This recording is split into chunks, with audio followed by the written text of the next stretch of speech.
कई बार हम अपने अपनों के साथ जिनसे हम बहुत प्यार करते हैं, माता-पिता अपने बच्चों के साथ, भाई-बहन एक-दूसरे के साथ या बहुत परम मित्र एक-दूसरे के साथ बहुत ही गंदी टोन में बात करते हैं और फिर उसे हम ये कहते हैं कि जो हमारे दिल में है वही हमारी ज़बान पर है। हम मुँहफट हैं, हम स्पष्ट बात कहते हैं, हम लोगों की तरह दिल में कुछ और, ज़बान पर कुछ और नहीं रखते।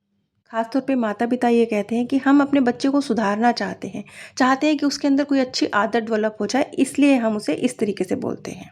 लेकिन हम ये भूल जाते हैं कि हमारी टोन हमारे शब्दों से पहले सामने वाले पर असर करती है।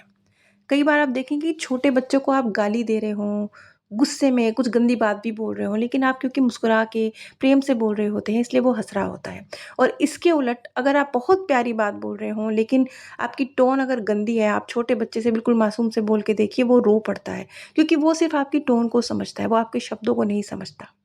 इसी तरह से हमारा सबकॉन्शियस माइंड, हमारा मन, ये भी हमारी टोन को समझता है। चाहे आप कितनी भी प्यारी बात कह रहे हों, लेकिन अगर आपकी टोन सही नहीं है, तो सामने वाला व्यक्ति आपके शब्दों तक नहीं पहुँचता और शब्दों के बाद आपकी जो ट्रू फीलिंग है, उस तक तो पहुँचने का सवाल ही नहीं पैदा होता। उसका नंबर तो और भी लास्ट में आता है। और फिर आप शिकायत करते हैं कि हम अपने बच्चे को कितना समझाते हैं, हम अपने पार्टनर को कितना समझाते हैं, वो नहीं समझता है। वो इसलिए नहीं समझता है क्योंकि वो आपकी ट्रू फीलिंग तक तो पहुँचा ही नहीं।